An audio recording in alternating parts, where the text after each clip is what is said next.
Más horas con el foco puesto en estas tensiones en Oriente Medio, mirando también a Venezuela. Nosotros vamos a analizar todos estos asuntos y mucho más de la mano de los mejores expertos. Hoy tenemos a Adrián Celaya, presidente de ECAI Group. ¿Qué tal? Adrián, muy buenas tardes. Hola, ¿qué tal? Buenas tardes. Encantado de estar con vosotros. Tenemos también a Emiliano García Coso, profesor de ICADE, de Derecho Internacional y Relaciones Internacionales. ¿Qué tal, Emiliano? Muy buenas Muy buenas tardes. tardes, Sergio y compañía. Y por último presentamos a Cristian Lamesa, analista internacional. ¿Qué tal, Cristian? Muy buenas tardes. Buenas tardes, encantado de estar una vez más con vos y con los compañeros. Bueno, pues un día con muchos temas, con muchos asuntos que tratar, que analizar. Enseguida, si os parece, miramos estas tensiones que se reabren en Oriente Medio, también por la visita de Netanyahu a Trump, donde el primer ministro israelí quiere luz verde para volver a atacar en Irán, en un momento en el que hay que mirar también a estas negociaciones por Ucrania, este fin de semana, con negociaciones por parte de la delegación ucraniana, también la delegación rusa con Kirill Dmitriev, y hoy con una noticia importante, Cristian, y es este atentado que se ha vivido en Moscú. Te quiero preguntar por esto, ¿cómo puede afectar a las negociaciones? Si no me equivoco, es el tercer general de alto rango que ha sido asesinado este año. Sí, y en un atentado terrorista, porque esto hay que decirlo, no es un general que muere en una operación militar en el frente. Esto es un atentado con bomba en su vehículo en Moscú. Y los otros casos, había uno que habían puesto un scooter eléctrico en la puerta del edificio que explotó cuando salía. Este es el estilo que tienen los servicios ucranianos. Hay que recordar cómo asesinaron a Daria Dugin, a la hija del filósofo Alexander Dugin. Y yo creo que no es casual que suceda ahora, porque a ver, se están dando negociaciones, se están dando estas charlas de paz auspiciadas por Donald Trump, y obviamente las acciones militares en el frente no se frenan. Recuerdo la guerra de Vietnam, se estaba negociando en París y los bombardeos continuaban. O sea, eso es casi lógico para ir mostrando fuerza en las negociaciones. Pero es muy distinto a un atentado terrorista. Esto no es algo que escapa a las reglas de la guerra. Y yo creo que obviamente es realizado con la doble intención.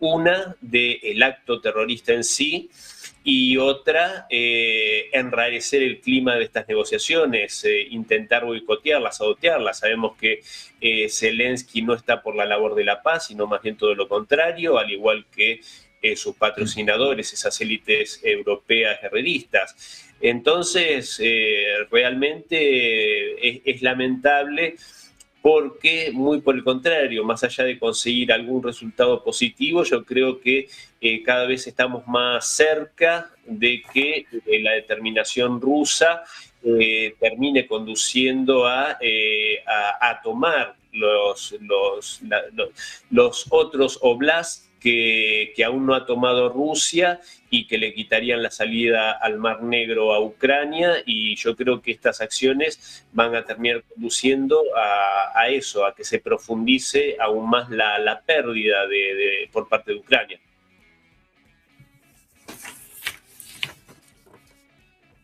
El vicepresidente de Estados Unidos hablaba esta misma mañana y decía, bueno, pues que incluso en Kiev, incluso en Ucrania, reconocen que tarde o temprano van a perder todo Donetsk, todo el Donbass, ¿no? Que es una de las cuestiones que se están dirimiendo, que se están negociando en estos momentos. Emiliano, te quiero preguntar por esto, estas negociaciones que han tenido lugar durante todo el fin de semana en Miami y el hecho de que hayamos vivido un nuevo atentado, si creéis que esto puede influir también o no.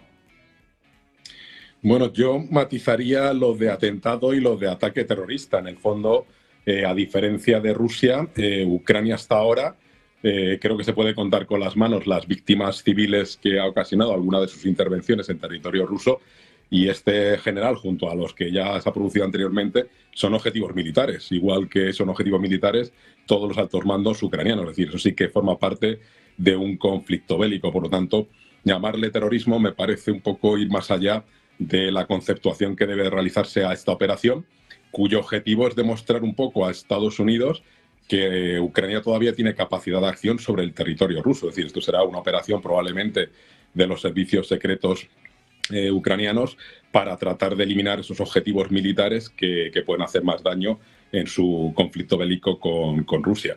Y en cuanto a las negociaciones, yo creo que evidentemente, yo de nuevo reitero que el principal interesado en lograr una paz es Ucrania, porque es el que está, digamos, sufriendo bombardeos constantes, infraestructuras civiles para que la población pase más frío o trate de emigrar, población civil que sistemáticamente fallece en esos bombardeos rusos sin ningún tipo de consideración, lo que puede considerarse como crímenes de guerra, y por lo tanto Ucrania estará dispuesto, pero las negociaciones de paz, cuando hablamos de negociaciones de paz entre dos bandos, se supone que hay que buscar un punto intermedio. Y no es una negociación de paz si lo único que pretende la otra parte es imponer sus condiciones con una rendición incondicional y poniendo unas condiciones leoninas y convirtiendo a Ucrania de ser un Estado soberano a ser un Estado satélite del gobierno del señor Putin. Entonces, bueno, pues evidentemente Europa y Ucrania tienen que tratar de resistir como están haciendo para que eso no se produzca, porque sería terrible que un Estado soberano de repente desaparezca y se convierta en un Estado satélite del señor Putin a través de la fuerza, porque eso habilitaría que cualquier otro país atacara a otro sin ningún tipo de responsabilidades a nivel internacional. Entonces, bueno, pues creo que esto no se puede calificar de terrorismo y simplemente es una operación militar y que es un objetivo legítimo, como ocurre cientos de veces al sentido inverso. Pues Adrián, me gustaría saber también tu opinión precisamente sobre esto, estas conversaciones de paz que se han mantenido durante todo el fin de semana en Miami y este atentado con coche bomba en Moscú, si no me equivoco, con un alto cargo, un alto general ruso, si no me equivoco es el tercero también que ya fallece este año. Sí, de cualquier forma, en el curso de estas negociaciones, el que una de las dos partes adopte una estrategia de escalada cualitativa, más que cuantitativa, pero cualitativa, con este atentado en Moscú y como los ataques a barcos civiles con cargas rusas en distintos mares, pues evidencia evidentemente una intención de no negociar, ¿no? Una intención de no negociar que desde luego tiene muy poco que ver con los intereses de Ucrania. Efectivamente, Ucrania debería ser el primer interesado en llegar a un acuerdo cuanto antes. Y esto es algo no nuevo, sino que ya lo hemos visto, bueno, podríamos decir que desde el 2014, de alguna forma. Es decir, Ucrania es, como país, el último que debería haber estado interesado en ponerse al servicio de la OTAN para rearmarse contra un país contra el que en principio no debería haber tenido, digamos, problemas como los que ha tenido y que aparentemente los ha ido buscando en interés de terceros, ¿no? Pero ya cuando entramos en el conflicto a partir del año 2022, enseguida lo vimos ya en la propia negociación de Estambul. Ucrania estaba realmente interesado en firmar ese acuerdo, ese borrador al que habían negociado Rusia y Ucrania, pero fue de alguna forma la Unión Europea o Occidente a través de Johnson el que le dijo a Ucrania que no firmara y que continuara y que ellos iban a tener el apoyo occidental, el apoyo de la OTAN hasta el final, ¿no?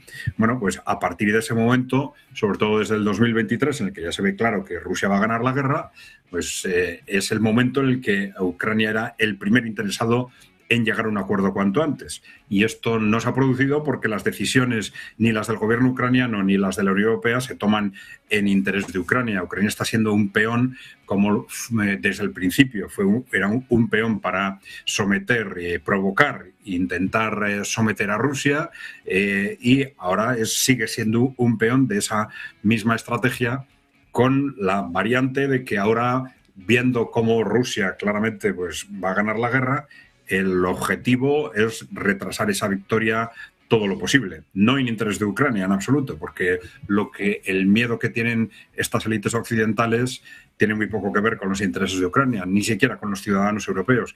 Tiene que ver con los intereses ideológicos, políticos del establishment europeo, que están aterrorizados ante la propia debilidad de la situación de Europa Occidental, con un modelo económico que lleva décadas sin funcionar, con una crisis social, cultural, económica creciente, frente a un modelo emergente que funciona y cuyo avance pues, es en sí mismo una amenaza estratégica para esas élites corporativas que controlan Estados Unidos y Europa.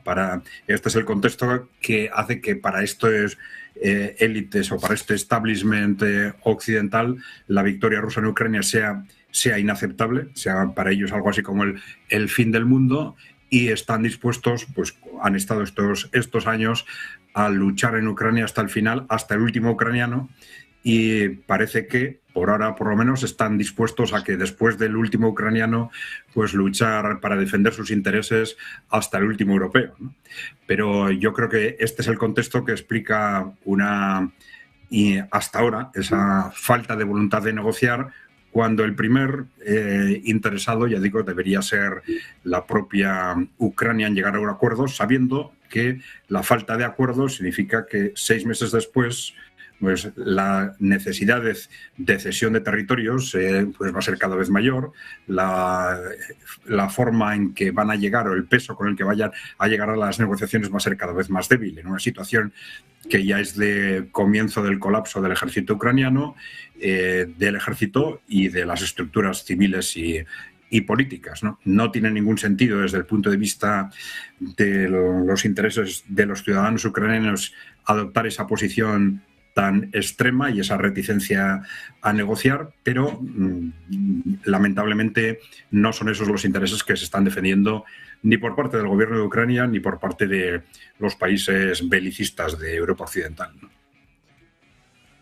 Bueno, pues un momento de tensión para las élites occidentales con este atentado, con este nuevo ataque que hemos vivido hoy en Moscú, y también con declaraciones por parte del viceministro de Asuntos Exteriores, Sergei Ryabkov. Ha dicho que Rusia está dispuesta a comprometerse a firmar en un papel que no va a atacar nunca ni a la Unión Europea ni a la OTAN. Hemos visto al presidente ruso, Vladimir Putin, bueno, pues aludiendo mucho a este tema en las últimas semanas, diciendo pues que es absurdo, que es una locura, pero es la primera vez que Rusia da este paso, que se compromete a firmarlo en un papel. ¿Cómo de importante es esto, Cristian? Sobre todo para este discurso que estamos escuchando por parte de líderes europeos, de los jefes de los ejércitos.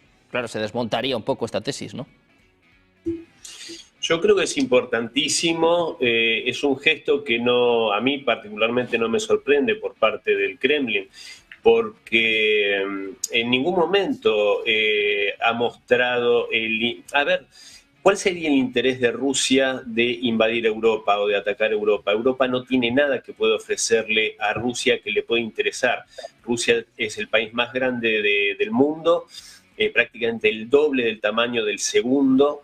Necesita población, no necesita territorio. Lo que sí necesita también es que sea respetado y considerado como una potencia de primer orden, y que Occidente desista de esa política que estableció a partir de, durante la Guerra Fría y especialmente después de la desaparición de la Unión Soviética, esa política de seguir hostigando a Rusia, de no entender que Rusia podía ser un socio, un amigo confiable, como sí lo demostró de forma seria a partir de la llegada de Vladimir Putin a la presidencia, porque el interregno de los 90 no podemos considerarlo, porque ahí Boris Yeltsin prácticamente que puso todo a disposición de Occidente de parte de Rusia. Y al contrario de esto, Putin siempre mostró que podía ser un amigo, un aliado de Occidente, incluso contando hecho histórico, ¿no? Como durante la época soviética en una oportunidad, y él mismo ya como Federación Rusa había ofrecido el ingreso a la Organización Atlántica para desescalar esa situación de tensión, y había sido desestimado este pedido de parte del Kremlin de integrarse a la OTAN. Yo insisto, Rusia yo creo que quiere desarrollarse y vivir en paz y en buena relación con sus vecinos. Ahora, cuando los vecinos o esta organización hostil que abiertamente hablan de desmembrar al país, algo que ningún ruso va a admitir ni a tolerar, es como que hablen de desmembrar a su madre prácticamente, y los que conocemos la mentalidad rusa lo entendemos esto. Pudimos escuchar hace pocos días a Kaja Kallas, si no me equivoco, hablando de lo bueno que sería justamente esto, desmembrar a Rusia, porque serían países más pequeños, como mejor se los podría manejar mejor seguramente según su criterio. Bueno, esto es inadmisible para los rusos. Entonces, los que deberían también comprometerse a no atacar más y no hostigar más a Rusia son justamente estos guerreristas, ¿no? Estos globalistas que no entienden este nuevo orden multipolar y no entienden la convivencia entre los países y el respeto mutuo.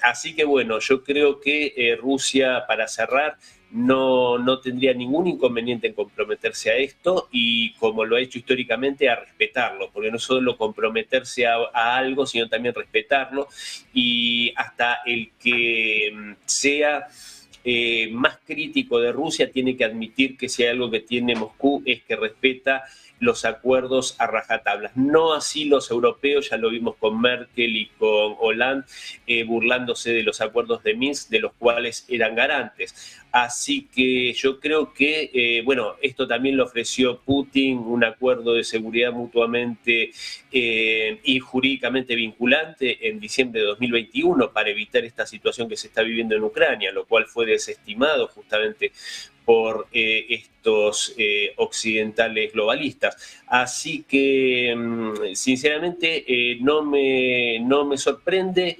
Creo que es sincera las palabras de Putin, pero me temo que por lo menos de parte de Europa esto va a caer en saco roto. Bueno, pues mientras tanto en Europa se habla de una posible llamada entre Macron y Vladimir Putin, lo que sería un paso importante, ¿no? También para retomar estas conversaciones. No es la primera vez, por ejemplo, yo recuerdo una llamada de Putin con Scholz hace ya unas semanas, hace ya unos cuantos meses. Emiliano, te quiero preguntar por esto, ¿no? ¿Cómo ves este paso por parte de Rusia y el hecho de que, por ejemplo, ahora uno de los líderes más beligerantes como Macron tienda la mano o, bueno, habrá la opción de una conversación con Putin? Pues si esa propuesta implica sacrificar a Ucrania, pues no sirve de nada, porque claro, aquí hablamos de beligerantes, de globalistas, de modelos de gobierno que ya no son útiles, de modelos económicos que no, que es mejor el ruso, pero lo que tenemos que tener en cuenta es que estamos hablando de la libertad y existencia de un Estado que era soberano.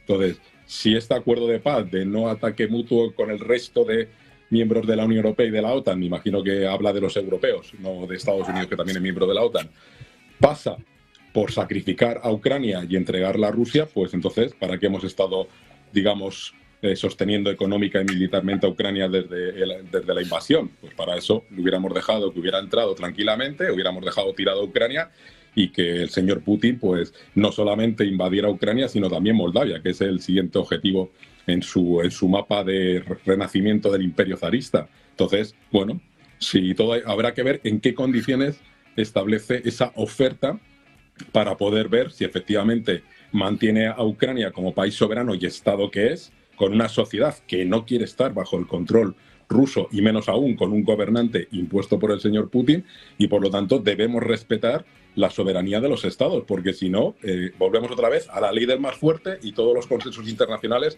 nos los saltamos por los aires y todos los tratados internacionales los tiramos a la papelera, donde el uso de la fuerza está prohibido por el artículo 2 de la Carta de Naciones Unidas, y eso hay que respetarlo, ¿no? Porque esas normas que parecen que solamente están escritas para algunos es lo que nos ha permitido un periodo de estabilidad y de crecimiento increíble en la historia del mundo. Entonces, si tiramos eso a la papelera, pues entonces que el señor Putin por un lado y el señor Trump por otro y el señor Netanyahu por otro hagan y deshagan lo que quieran en el mundo, invadiendo países y eliminando países del mapa porque les resulta molesto que haya un país soberano cerca de su frontera. Entonces, bueno, las conversaciones con Macron no creo que fructifique mucho, puesto que ya sabemos también cuál fue el trato que recibió el señor Macron en la última entrevista personal que tuvo con el señor Putin a 8 kilómetros en la mesa en el que le puso. Y bueno, pues simplemente yo creo que se trata de una aproximación, pero el señor Macron ahora mismo tampoco es el portavoz o el líder necesario para mantener una conversación con el señor Putin. Es decir, creo que ahora mismo en Europa los canales de comunicación están cerrados, desgraciadamente, y lo que tenemos que hacer es mantenernos como sociedades democráticas donde hay libertades, donde no hay autocracias y donde se respetan los derechos fundamentales para todos los ciudadanos, independientemente de su opinión política. Bueno, pues pendiente de si se produce o no esta llamada entre Putin y Macron, en un día, como digo, marcado por estas declaraciones de Sergei Ryabkov, que ha insistido en que no van a atacar ni a la Unión Europea ni a la OTAN. Lo importante, lo novedoso en este caso, Adrián, es que ponen sobre la mesa que se pueden comprometer, que están dispuestos a firmarlo. Bueno, vamos a ver, habría que ver el contenido de ese compromiso, pero bueno, no deja de ser un compromiso formal. Vamos a ver, hay que tener en cuenta de cuál es el contexto. Estamos en una situación de guerra fría y semiguerra caliente, por lo menos parcialmente caliente, evidentemente, ¿no? Y hablo ya a nivel de bloques, ¿no? Entonces, un contexto incluso de riesgo de guerra mundial, pues la verdad es que la firma de un papel vale como la firma de un papel, no más, ¿no? Es decir, es perfectamente razonable que desde la otra parte se piense, sí, pero si al final esto estalla, pues la firma de un papel no va a valer nada, ¿no? Pero, claro, hay que contemplarlo como un gesto de imagen, pues intentando contrarrestar de alguna forma lo que es también una estrategia de mera imagen de esas potencias occidentales que de vez en cuando, para justificar esa absurda estrategia de rearme, esas estrategias belicistas, pues aluden a que Rusia estaría supuestamente deseando invadir Europa occidental, ¿no? Bueno, esto es absurdo en sí mismo. Como ha dicho Cristian, no tiene ningún sentido ni ningún atractivo lógico para Rusia, nada semejante, y a niveles, yo creo que políticos, militares, tal, nadie se lo toma en serio, más que como ese pretexto para justificar ante las poblaciones pues estos disparatados incrementos en los presupuestos de militares, etcétera, ¿no?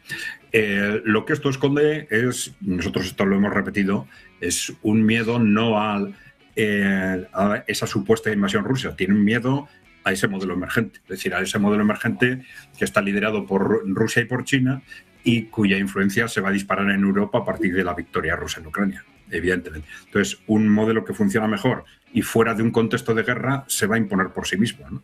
Es algo que las poblaciones europeas, primero a niveles técnicos, a niveles de personas de referencia y tal, pues se va extendiendo cada vez más. Es decir, hay un modelo que funciona, otro modelo que no funciona, y que, entre otras cosas, nos está llevando a Europa a un absoluto desastre, ¿no?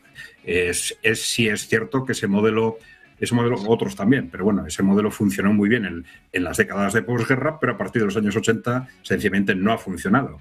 Se ha hundido los ratios de productividad, la productividad se ha estancado, el incremento de los niveles de vida se ha estancado, los salarios se han estancado en un contexto además de hundimiento demográfico casi premeditadamente creado para mantener artificialmente la economía, con una estrategia de sobreendeudamiento constante también para mantener artificialmente viva la economía, etcétera, ¿no? Es decir, es un modelo que nos está llevando al desastre. Entonces, tenemos que ser capaces de analizar la situación objetivamente para poder aprender de otros modelos lo que es mejor y lo que es peor. Claro, el argumento de que nosotros somos democráticos y los otros no lo son, que es un argumento inventado en los últimos años. Hace 10 años nadie cuestionaba que ni India, ni Brasil, ni Rusia eran democráticos. De pronto estalla el conflicto, nos inventamos la palabreja autocráticos y empezamos a llamar a esos sistemas que simplemente son un sistema distinto, empezamos a llamarles autocráticos y luego 2 años después pues vamos acelerando y la consigna es decir que no son democráticos. Bueno, es desde luego algo bastante discutible. Tendríamos que analizar aspectos concretos de la vida social y política en cada uno de los entornos para debatir en qué medida nuestro sistema es más o menos democrático que los otros. Pero de cualquier forma, aunque fuese así, esto no sería un argumento para rechazar sin más un modelo que es indudable que funciona mejor. Es decir, tendríamos que tener la capacidad de aprender. Eso no quiere decir copiar, eso no quiere decir que tengamos que repetir en Europa Occidental todo lo que hace Rusia o todo lo que hace China, ¿no? Tenemos que ser capaces de tener una mínima perspectiva autocrítica, es decir, si nuestro modelo nos está llevando al desfiladero, nos está llevando al agujero, pues vamos a ver qué es lo que tiene ese otro modelo que está funcionando, ¿no? Y evidentemente esto no quiere decir copiar lo que no nos guste, quiere decir aprender lo que otros están haciendo bien. Y lo fundamental son dos cosas, es bastante sencillo, ¿no? Es esa posición de los gobiernos por encima de las grandes corporaciones, ¿no? Que es lo que permite a los gobiernos de los países emergentes, con uno u otro sistema, con una u otra ideología, pero les permite, no garantiza, pero les permite trabajar para sus ciudadanos, ¿no? Es algo que es imposible en Europa Occidental, porque tenemos gobiernos absolutamente coartados por intereses de grupos, por intereses corporativos, y que al final son incapaces ni siquiera de poner encima de la mesa cuáles son los problemas fundamentales y de hacerles frentes, ¿no? Bueno, esta es la discrepancia entre estos dos modelos, es una cuestión, y la diferencia de eficiencia es tan clara que el establishment europeo sabe que van a ser barridos. En una situación de estabilidad van a ser barridos. Y este fue también el punto de partida fundamental para acelerar el cerco y acoso contra Rusia ya desde principios de siglo, y es la razón fundamental para intentar evitar a toda costa la estabilización en Ucrania y la estabilización en la relación con Rusia. Es decir, no se trata de llegar a un acuerdo, se trata de que cualquier acuerdo que evite que Rusia aparezca como derrotada y que, por lo tanto, garantice de alguna forma el hundimiento de Rusia, es un riesgo político para el establishment europeo, ¿no? Y esto es lo que les está llevando a posturas absolutamente extremas y radicales en la negociación o en la resistencia a la negociación en este proceso. Bueno, pues muy pendientes de estas negociaciones con Rusia, estas tensiones también con Ucrania, en un momento en el que hay que mirar de nuevo a Oriente Medio, estos supuestos ejercicios con misiles por parte de Irán, la visita de Netanyahu a Donald Trump la semana que viene. Vamos a hacer una pequeña pausa, nada, 2 minutos, enseguida más información. Negocios Televisión.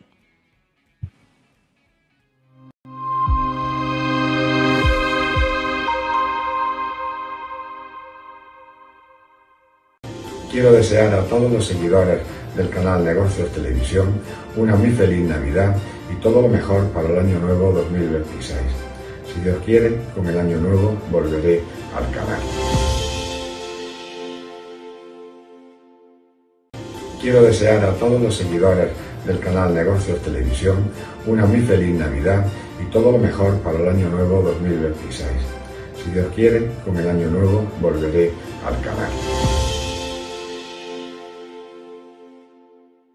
No se puede rescatar, y España, que va por el mismo camino, tirando de gasto público, de inmigración y de fondos europeos, con lo que después nos vamos a encontrar con un gigantesco agujero fiscal todavía mayor al que ya existe.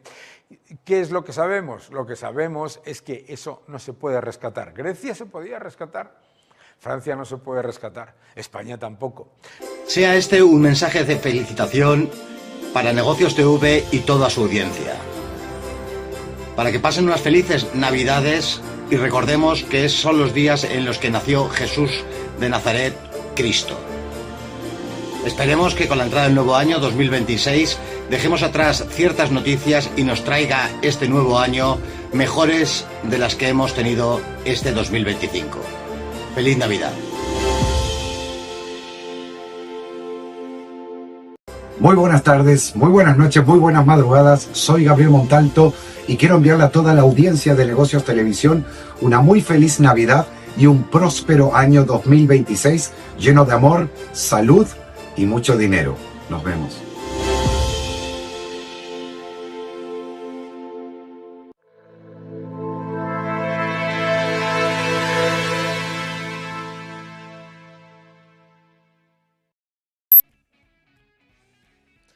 Ya estamos de vuelta en Negocios Televisión. Seguimos atentos a las últimas horas con el foco puesto en esta tensión en Oriente Medio, en esta visita de Netanyahu a Donald Trump la próxima semana y estas informaciones que hablan de nuevo de misiles, movimientos de misiles balísticos por todo Irán. Después de la guerra de 12 días que vivimos en junio, volvemos a tener un nuevo momento de tensión y de presión sobre Teherán. Vamos a seguir analizándolo con los mejores expertos y, Cristian, te quiero preguntar a ti por esto. Hablaba de esta guerra de 12 días del pasado mes de junio que parece que no es el final, parece que Israel, parece que Netanyahu quiere volver a atacar, está buscando pretextos también.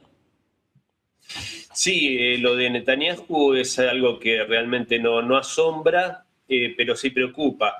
Y creo que al que debería preocuparle más es al mismísimo Donald Trump, porque parece estar jugando una partida que es contraria a los intereses que tiene el republicano, que quiere desescalar estos conflictos, quiere hacer negocios beneficiosos para su país, y Netanyahu, creo que intentando salvaguardar su situación personal, no hace más que provocaciones. Recordemos que esa guerra de 12 días la inició sin el aval de la Casa Blanca, es más, desconociendo las recomendaciones contrarias que le había dado Donald Trump, y parece tampoco recordar que Irán demostró su vulnerabilidad en cuanto a la famosa cúpula de acero, cúpula de hierro, y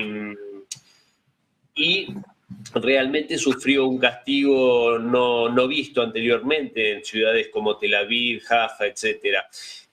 Yo, sinceramente, si intenta reeditarlos arrastrando a Estados Unidos de su lado a una guerra abierta con Irán, es una situación muy peligrosa, y creo que Donald Trump ahí tendría que también, hace pocas semanas se comentaba que recibió una reprimenda al hacer una operación militar que eliminó a un alto mando de Hamás, violando la tregua, el alto al fuego, Netanyahu.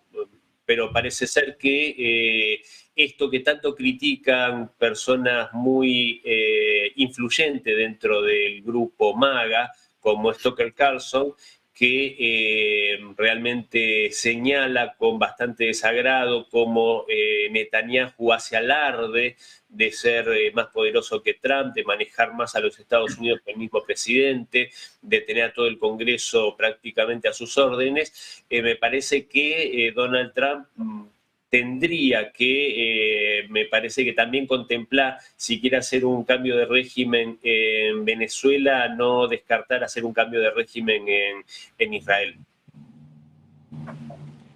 Bueno, pues un momento clave para Israel, un momento para saber qué va a pasar en Oriente Medio, sobre todo de cara al año que viene, con Netanyahu casi uno de los protagonistas de este 2025, y que todo apunta a que también lo va a ser el año que viene. Emiliano, te quiero preguntar por esto, esta visita de Netanyahu a Trump la próxima semana, el próximo lunes 29, y estas informaciones que ya hablan de pruebas de misiles en Irán. También, cuanto menos, una coincidencia que sorprende, ¿no? Vamos, yo la coincidencia casi lo atribuiría más a la aprobación que ha habido de 19 nuevos asentamientos en Cisjordania. Es decir, Netanyahu sigue con su política de evitar por cualquier medio la creación del Estado palestino, aprobando nuevos asentamientos, manteniendo a Gaza en unas situaciones empeoradas por la cuestión climatológica, donde ves a la gente que se está medio congelando ahí y sin alimentos y con inundación de los caminos que han quedado, porque no quedan ya carreteras ni nada que se le parezca, y trata de incrementar un poco el nivel de tensión. No sé si será cierto o no lo de las pruebas del ejército o la Guardia Revolucionaria iraní, que si lo hiciera y lo hiciera en su territorio, pues quizás tenga la justificación que, habida cuenta de la guerra de los 12 días, su sistema de defensa antiaérea quedó totalmente eliminado por los bombardeos israelíes, y luego a posteriori también fue afectado diferentes silos de misiles, y por lo tanto, pues bueno, trataría un poco de rehabilitar su armamento. Pero vamos, sinceramente creo que es una cortina de humo. Como bien señalaba Cristian, sigue bombardeando el Líbano con operaciones que evidentemente tienen un objetivo que se podría considerar legítimo, puesto que siguen siendo líderes de Hezbollah, pero no creo que ahora mismo Hezbollah cuente con un apoyo incondicional por parte de Irán, como tampoco hace tiempo que escuchamos que haya lanzamiento de misiles por parte de los hutíes. Es decir, que da la sensación que Irán, de una forma solapada, está cortando un poco los lazos o el sostenimiento que tenía con los proxies en el Líbano, en Siria y con los hutíes en Yemen, y por lo tanto da la sensación que es más para tratar de ocultar la situación política que tiene internamente, donde, como sabes, el propio presidente Trump pidió el indulto para el señor Netanyahu, cosa que esperemos que el presidente de Israel no lo asuma, porque tendrá que hacer, como una democracia en Oriente Medio, pues tendrá que hacer cargo frente a la independencia de los tribunales, y si se acredita que efectivamente es corrupto, pues tendrá que ir a la cárcel y debería haber dimitido hace tiempo, pero evidentemente lo que quiere es evitar ese juicio y probablemente o desgraciadamente consiga el indulto por las presiones de la administración de Trump. Entonces, sinceramente, creo que esperemos que el señor Trump, como tú bien has dicho, Sergio, parece ser que los propios servicios de inteligencia de Estados Unidos parecen descartar esa opción. Entonces, bueno, pues se trata de esperar y ver si efectivamente hay algún tipo de ejercicio que pueda poner en peligro la seguridad de Israel, pero tiene más apariencia de ser una cortina de humo ante la situación que está viviendo pues evitar la creación del Estado palestino y sobre todo mantener esas zonas de seguridad en el sur del Líbano, incumpliendo el acuerdo que pactó con el gobierno del Líbano y manteniendo ese control que tiene todavía en la zona sur, apoyando a los drusos en Siria, que también ahora, habida cuenta del bombardeo de Estados Unidos contra los grupúsculos que quedan del ISIS, pues parece ser que ahora se justifica aún más la presencia de Israel en el sur de Siria. Pues Adrián, me gustaría preguntarte a ti también por esto, estas nuevas tensiones que resurgen en Oriente Medio con la guerra de 12 días que comenzó más o menos parecido, ¿no? Una visita de Netanyahu a Trump, el posterior ataque a Irán. Parece que estamos ante un déjà vu. Adrián, ¿crees que Trump podrá decirle que no a Netanyahu? ¿Podrá pararle los pies esta vez? Bueno, vamos a ver. Primero tendríamos que clarificar cuáles pueden ser las intenciones de Israel, suponiendo que esté efectivamente pensando en una nueva escalada, ¿no? Si tenemos en cuenta cómo terminó aquella guerra de los 12 días, parece que, por lo menos desde una perspectiva de corto plazo, Israel debería ser el último interesado en recrear un conflicto similar, ¿no? Pero no hay que descartar nada, teniendo en cuenta que las estrategias de los últimos gobiernos de Israel están siendo realmente estrategias, digamos, de huida hacia adelante, ¿no?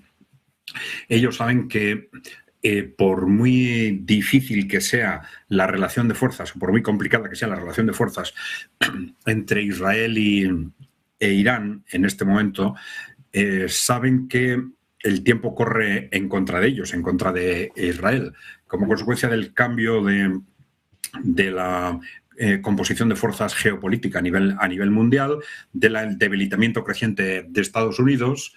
Bueno, todo hace pensar que Estados Unidos progresivamente va a tener cada vez menos posibilidades de intervenir de forma eficaz a favor de ellos en Oriente Medio, y que un país como Irán pues puede irse fortaleciendo progresivamente.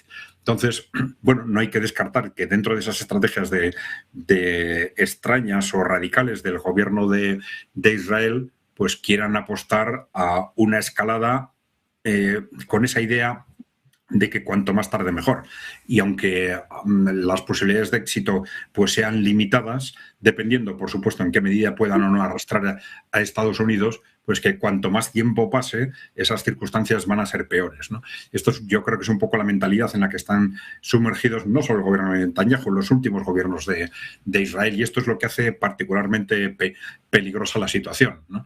A pesar de que Irán demostró su capacidad misilística, por ejemplo, de llegar a todas partes en Israel, su capacidad de destruir sistemáticamente una buena parte de la infraestructura israelí. Además,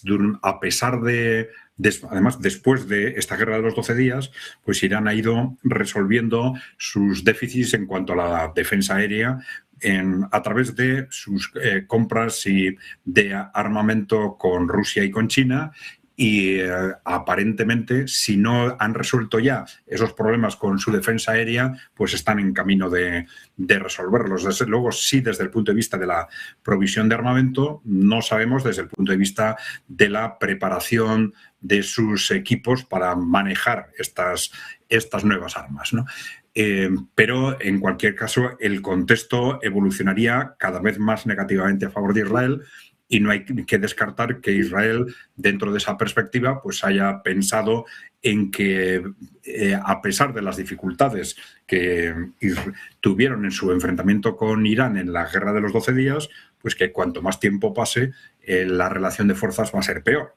Y que dentro de esa estrategia pues hayan organizado otra maniobra para crear un nuevo estallido del conflicto. Esto tendría más que ver con la relación de fuerzas dentro de Estados Unidos que con el posicionamiento de Israel, que ya sabemos más o menos cuál es. Pero que para que ese posicionamiento tenga sentido tendría que estar relacionado con una expectativa de que Estados Unidos les va a apoyar de forma suficientemente eficaz, ¿no?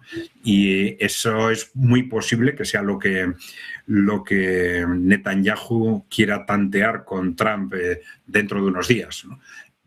Bueno, no quiere decir que Netanyahu ya sepa que el contexto es favorable a esa situación, pero es muy posible que esté intentándolo, efectivamente. Bueno, pues pendientes de lo que pueda pasar en Oriente Medio, pendientes de Irán y de Israel, si os parece vamos a mirar también a Venezuela con Estados Unidos, que ha subido la apuesta durante el fin de semana con nuevas incautaciones y con nuevas amenazas contra Maduro. Cristian, si te parece empezamos contigo de nuevo. ¿Cómo ves la situación en torno a Venezuela y estas amenazas de Trump que parecen no cesar? Sí, creo que lo que está haciendo Donald Trump, como ya lo analizamos en otras oportunidades, es incrementando esta guerra psicológica, esta presión, sumándole ahora una guerra económica, ¿no? Intentando asfixiar económicamente, privando de los ingresos petroleros al gobierno de Nicolás Maduro. Lo que sí está cruzando límites importantes, ¿no? Ya lo hablábamos en otra oportunidad, caer en prácticas que son más parecidas a la piratería que a ejercer cualquier tipo de derecho internacional, me parece que le hace, digamos, a lo que quiere instalar Donald Trump a nivel de la opinión pública, ¿no? Este peacemaker, este personaje que viene a cambiar un poco esa lógica, me parece que es bastante contradictorio. Pero vuelvo a insistir, en el aspecto militar me parece que simplemente es amenazas y un poco subir el tono, buscando una desestabilización interna. Me parece que en este sentido ya visto que no estaba dando el resultado deseado, lo que tal vez buscaban estos personajes del ala neoconservadora del Partido Republicano, ¿no? Como el mismísimo secretario Rubio, pasaron a esta nueva etapa que es buscar, como decía antes, la asfixia económica del país. Pero también se está metiendo con China, que no creo que esté en condiciones ni que sea del interés de la Casa Blanca deteriorar una relación que me parece que más allá de esa primera etapa con los aranceles y toda esa escalada que llevó adelante Trump, me parece que llegaron a un punto medio que le conviene a Trump respecto a su competidor. Si se empiezan a meter con petroleros que llevan la producción venezolana a China, ahí se está metiendo de vuelta, me parece, en un tema complicado. Pero bueno, esta nueva etapa demuestra, me parece, un poco que eso fue más que nada un farol, esto de las operaciones militares, etc. Y finalmente, y con esto cierro, creo que, ya lo dije en alguna oportunidad, el gobierno de Nicolás Maduro tendría que ver la forma de tender puentes, porque yo no descarto para nada un entendimiento entre las dos partes. Lo que pasa que en este sentido me parece que no sé si estaría faltando la voluntad o encontrar la forma, pero creo que en definitiva Trump lo que está buscando es eso, es poner algunas condiciones de máxima y después sentarse y negociar. También por esto, si crees que es posible todavía una negociación y sobre todo cómo ves esta última escalada por parte de Donald Trump con estas nuevas incautaciones y estas nuevas presiones sobre Maduro.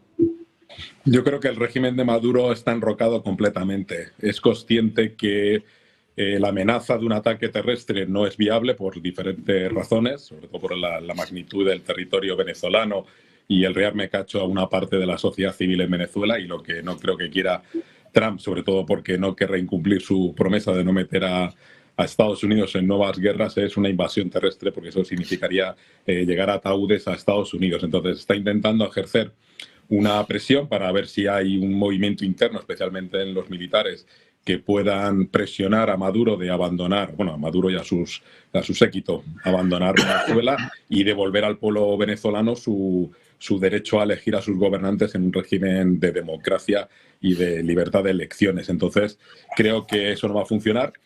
Creo también que, aunque el fin, que sería devolver a los venezolanos la democracia, lo que no está, o lo que creo que no está respetando la legalidad internacional es este tipo de medidas, porque aunque lo diga Maduro, pues hay que reconocer que según la Convención de Montego Bay del 82, este tipo de actos son contrarios a esa Convención sobre el Derecho del Mar.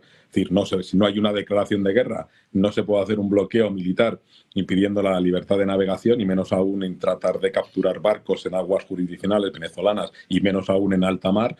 Pero bueno, como he venido diciendo, desafortunadamente para la comunidad internacional y para el derecho internacional, la administración Trump es otra, que para ellos no existe el derecho internacional, que son las mínimas reglas que habíamos conseguido dotarnos para evitar conflictos y tensiones innecesarias. Así que, de nuevo, parece ser que el único recurso es la fuerza, y es lo que está aplicando el señor Trump, pero creo que se va a quedar más en cuestiones de interceptación de barcos o bombardeos sistemáticos de las famosas narcolanchas o narcosubmarinos. Todo esto siendo una operación militar sin la autorización del Congreso. Es decir, que el propio Trump está escapando a los controles internos que el propio sistema constitucional norteamericano articula para evitar los poderes desorbitados de un presidente, que es lo que está ejerciendo el señor Trump. Bueno, pues un momento de máxima presión sobre Maduro, con un Donald Trump que sigue amagando, que sigue amenazando, pero que no termina de pegar. Adrián, te quiero preguntar a ti también por esto. ¿Cómo has visto estas nuevas incautaciones y sobre todo esta presión que sigue subiendo contra Maduro? Sí, lo que los analistas en general están teniendo dificultades por interpretar es el fondo de la operación de Donald Trump, ¿no? Porque efectivamente, como ha dicho Emiliano, pues nadie piensa que realmente Estados Unidos vaya a lanzar directamente una operación terrestre que necesitaría de un despliegue de cientos de miles de efectivos, con un resultado más que dudoso, quizás años de enfrentamiento, etcétera, ¿no? Entonces, claro, se hace muy difícil de entender cómo para una simple presión, digamos, presión más o menos efectiva, pues se organice semejante despliegue, desplazar toda una flota prácticamente hasta las costas de Venezuela, con los costes, por supuesto, de imagen que a nivel internacional y dentro del propio Estados Unidos todo esto está suponiendo, ¿no? Hay una teoría que se está extendiendo entre ciertos grupos de analistas y algunos servicios de inteligencia, que apunta a que de alguna forma el gobierno de Trump no ha estado bien informado, en el sentido de que han tenido informaciones internas de ciertos grupos de oposición que sabemos que están muy radicalizados en Venezuela y que están siempre mirando más a Estados Unidos que a su propio país. Pues, y estos grupos en el ámbito político, quizás en el ámbito militar, pues de alguna forma habrían dado garantías a Estados Unidos de que al acercar sus barcos, pues esto iba a crear ya un clima tal que iba a generar una especie de golpe de Estado interno, pues bueno, con ciertas perspectivas de éxito, ¿no? Lo que se ha visto, lo que han ido viendo es que esto no sucedía y que muy probablemente esas expectativas que desde dentro se les habían generado no se han cumplido, pero se siguen recibiendo mensajes de que, bueno, de que puede ser, de que es posible, de que se está intentando, digamos, conseguir la complicidad de ciertos sectores del ejército, etcétera, y que esto es un poco lo que está explicando el mantenimiento de esta presión. Pero al final el fondo del problema podría haber sido un déficit de información por parte de Estados Unidos o por parte del gobierno de Donald Trump. Bueno, pues atentos a esta presión por parte de Estados Unidos, con el foco puesto en Venezuela y también en lo que diga Maduro, que hoy, por cierto, hablará eso de las 12 de la noche en España. Muchísimas gracias a los tres por estar con nosotros, Cristian, Adrián, Emiliano. Un placer contar con los tres por aquí. Muchas gracias. Muy buen día. Igualmente. Un saludo. Un abrazo. Muy buen día. Nosotros vamos a hacer una pequeña pausa, unos minutos.